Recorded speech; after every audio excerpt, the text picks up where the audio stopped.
The Americans have a bunch of stereotypes that they believe about the British. But are they even true? Hi everyone, it's me. For those of you who don't know me, my name is Alanna and I'm a Canadian, but I have been living here in the UK for the last 6 years. And on today's video, we are going to cover some very common stereotypes that the Americans have about the Brits. Now, as a Canadian, I am going to be sort of the mediator between these two groups of people, a referee, if you will. I bought this outfit for this one joke. Please subscribe. Just a little side note, this video is sponsored, what I know, by NordVPN. So as always, I'll do the ad in like a little bit. We have an exclusive deal for Adventures in Naps viewers if you're interested. So thank you to them for sponsoring and thank you guys for being wonderful. If you like this video and you want to see more videos like it, please consider subscribing. But without further ado, let's go. Our first American stereotype about the Brits is that Brits are always at the pub and they're huge binge drinkers. But is it true? Kind of. Now, obviously there's two parts to this. Always at the pub and binge drinkers. Now, I think pubs are a huge part of British culture, of community, and even if you go to the pub, it doesn't necessarily you have to be drinking. It's like a hangout place, a place to unwind, to read a book, to relax, to spend time with family, to meet up with friends. It's just a very community kind of space. Now, not always, of course. If, say, you were to go to, I don't know, a Wetherspoons, it's probably a different vibe than your local county pub, your little pub in the middle of this village. That's a little bit different. But on the whole, I would say pubs can be very comforting and like a place for community. I will say that while not all British people drink, I think it is probably more common that if you are going to drink, you certainly tend to have more than one pint.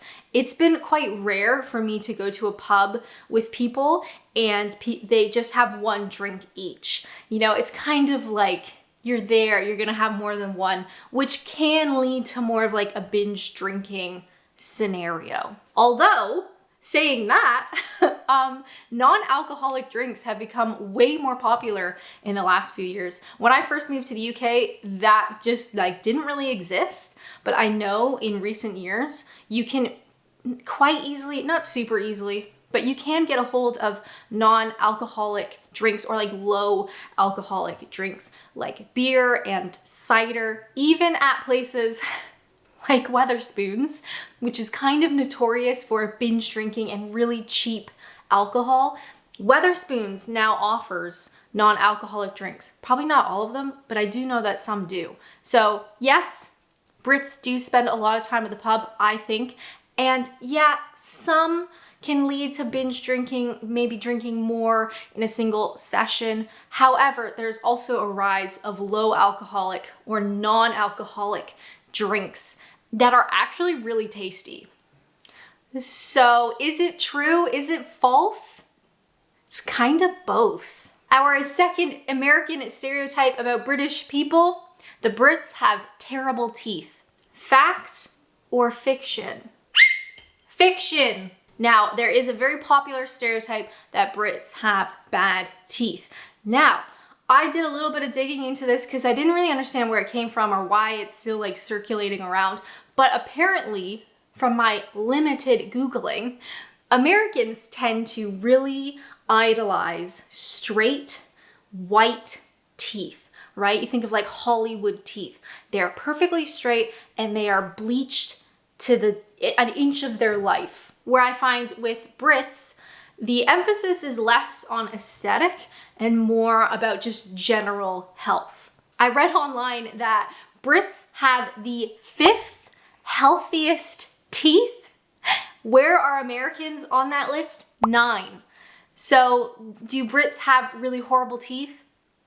No. And of course now we know that bleaching the absolute crap out of your teeth is not healthy. So while aesthetically, you know, the Hollywood teeth might look very pleasing, doesn't necessarily mean that they're healthy. So if you happen to hear this stereotype sort of swirling around, you can tell them, hey, it's not true. Another stereotype that Americans have about British people is that Brits love their bland British food.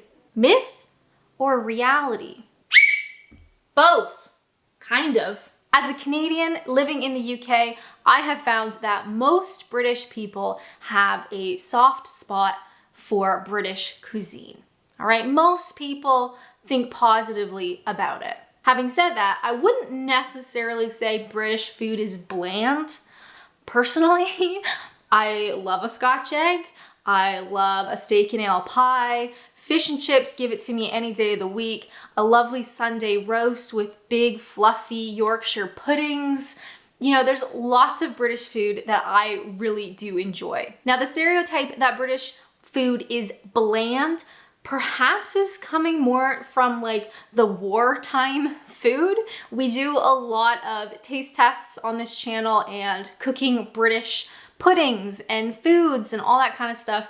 And some of the more traditional items can seem a bit bland. Sure, we can give it that. Maybe because it's a wartime food and you had to use what was available. Are British people eating that stuff now? Not really, but it's kind of like stuck in people's minds that that is what British food is. So yes, I think many British people do enjoy British cuisine, but modern, everyday British food isn't bland. All right? My opinion. Are you tired of fighting a battle to protect your personal data and internet security? NordVPN. Get it? Because I'm in the internet.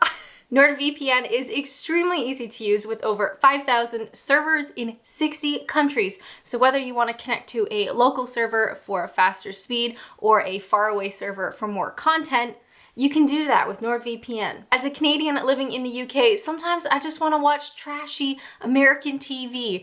And with NordVPN, it only takes a couple of clicks. I connect to a server in the US and bam, I'm good to go. NordVPN also has a really cool new feature called threat protection, which essentially neutralizes cyber threats before they have a chance to do any real damage to your device. So not only do you get an extremely powerful VPN, but you also get some cyber protection. Make sure to check out my link in the description, nordvpn.com/adventures and apps to get a 2-year plan with 1 month free. Plus you get a 30-day money back guarantee. So why not give it a try? Thank you so much to NordVPN for sponsoring this video. Thank you guys so much for watching. I hope you can make use of our exclusive deal, but let's get back to the video. Our next stereotype that Americans believe about the Brits is that British people love tea. Do we think this myth is in fact true? Pretty much. Yeah, I'd say that one's true. Okay, so I did just a little bit of a Google, if you don't mind. Put it in my search bar about Brits and their tea. And I found that Brits drink about 100 million cups of tea every day. Let that sink in for a minute. However, the number of cups of coffee that Brits drink every day is about estimated 70 million. So we have 100 million cups of tea being consumed by Brits every day versus 70. So 100 to 70 tea versus coffee is not like the biggest difference. Of course, tea is still like the predominant choice, but people still drink coffee too. The other thing I would say is that Brits who enjoy tea likely won't just have one. Do you know what I mean? Like, I love coffee, but I won't have more than one a day. Whereas I know some people who enjoy tea and they will happily have more than 1 cup a day. So while not all British people are obsessed about tea, I would say that the stereotype that Americans tend to have that Brits love their tea, I think that's pretty much true. You'll also find that in sort of any situation, maybe you just got dumped, maybe you just started a new job. Maybe you just came home from the hospital because you broke your leg. Maybe you just had a really stressful day. Maybe you just watched an episode of your favorite TV show and something dramatic happened and you need to soothe yourself. Have a cup of tea. So a lot of Brits will use tea. It's just a soothing thing. I don't even really like tea that much. But let me tell you, when I've had a horrible day in the dead of winter and it's dark and cold and miserable, I'll take a cup of Yorkshire and I'll enjoy it. Another stereotype that many Americans have about the British people is that all Brits are stuck up, snotty, and posh. Myth or reality? It's a myth. Unfortunately, I think we have TV and movies to blame for this one. Because guess what? Shows like Downton Abbey don't actually represent the modern British population. Now, of course, there is a percentage of the British population that perhaps consider themselves posh, maybe a bit stuck up, well-spoken, whatever, but naturally, that is not the whole population. Movies love portraying Brits living in big castles and manors and these beautiful estates with like massive gardens and everything. And they're posh and they're rich and it's exciting and yeah, it looks good on a movie, on a TV show, but we know that's not real. I mean, I have spent a considerable amount in Chatham, all right?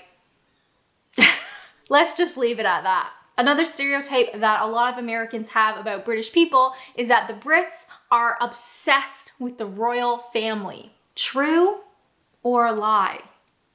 I kind of feel like I'm on Would I Lie to You, which, side note, I love that show so much. But is this stereotype true or a lie? It's a lie! Now, with the royal family, it's a little complicated, but in my humble referee opinion, I would say that it's more likely that the older generations are more connected with the royal family, right? They've been around forever. It's just kind of like part of culture, part of life. Whereas I think younger generations are further removed, less interested, kind of annoyed by the whole thing. I think that's also very similar in Canada because, of course, Canada is part of the Commonwealth. The Queen is also our queen. Technically, it's confusing, but whatever. Older Canadians are probably more interested in the royal family than younger Canadians. I think younger Canadians don't really care that much. I think the same thing is in both places. Brits and Canadians, older, probably more interested in the royal family than the younger generations. Except the Queen. Everybody loves Lizzie. Now, if you're interested in a bit more America versus UK content, I think you're really gonna like this video where I try to find out if American chocolate is better than British chocolate. As always, thank you guys so much for watching, and until next time, bye!